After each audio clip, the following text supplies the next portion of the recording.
More Adventures of the Great Brain by John D. Fitzgerald and illustrated by Mercer Mayer. The Ghost of Silverlode, Part A. Just the other side of the town limits of Aidenville, on the old road leading up Red Rock Canyon, lay the ruins of the ghost town of Silverlode. It had been a booming silver mining camp before I was born. Ever since I could remember, there had been a wood sign just this side of Aiden irrigation ditch, which had separated Aidenville from the mining camp. The sign read, "No person under 18 years of age admitted beyond this sign unless accompanied by adults by order of Marshal and Deputy Sheriff Mark Trainer." The road up Red Rock Canyon had been the only road to Silverlode and Aidenville until the mines petered out and Silverlode had become a ghost town. Then the railroad had come to Aidenville, and a new road had been built that ran northward following the railroad. The old road up Red Rock Canyon was only used by trappers and hunters. There were so many rock slides and washouts it was impossible to travel by wagon. I learned when quite young why Uncle Mark had put up the sign. When I was about 3 years old, 2 Mormon kids, Larry Knutson and William Bartell, had gone exploring in the ghost town and were never seen again. The ghost town was honeycombed with old mine tunnels and mine shafts and giant excavations. Uncle Mark organized a search party, but a cloudburst that afternoon had washed away all tracks left by the 2 boys, and the heavy rain had caused landslides, rock slides, and cave-ins. Every able-bodied man in Aidenville had searched for the bodies of the 2 boys for 2 weeks without success, and then the search was given up. That was the reason Uncle Mark had put up the sign, but he really didn't need a sign to keep the kids in Aidenville from exploring in the ghost town, because it was haunted by the ghost of Silverlode. Trappers and hunters returning at night had reported seeing the ghost. Many fathers told their sons they had seen the ghost, and even Uncle Mark said he'd seen the ghost. I remember asking Papa about the ghost when I first heard about it from some other kids. "They say it is the ghost of a man named Tinker, who owned the Tinker mine," Papa had told me. Like other greedy mine owners, he refused to put proper safety devices in his mine. The day before the mine closed, 6 miners were killed when trapped by a cave-in.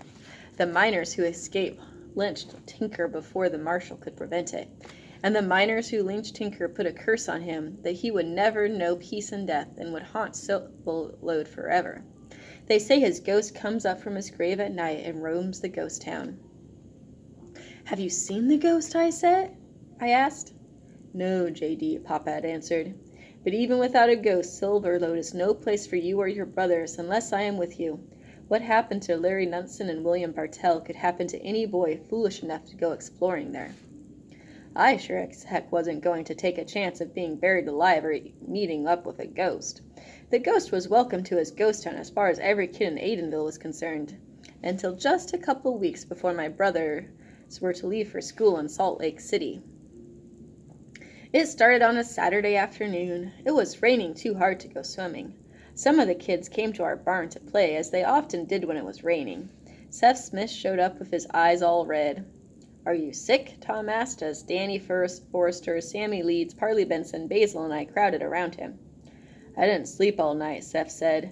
"My Uncle Steve is visiting us, and he likes to tell ghost stories.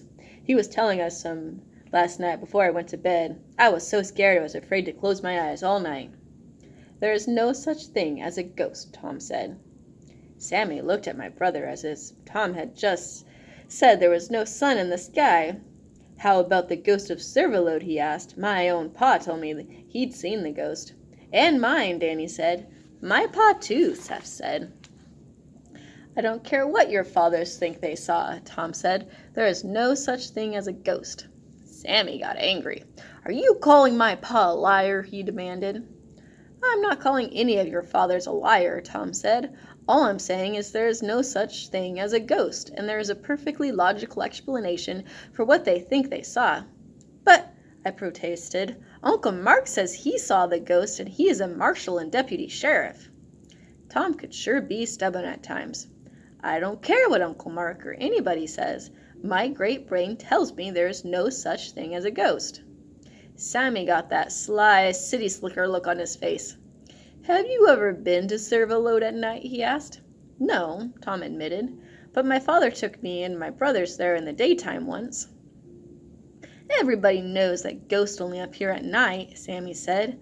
My pa says when it gets dark, the ghost of Tinker comes right up from his grave. I'll bet you are afraid to go there at night. I promised my father I'd never go to Silverlode unless he was with me, Tom said. And besides, I also promised him I'd never make any more bets with you kids.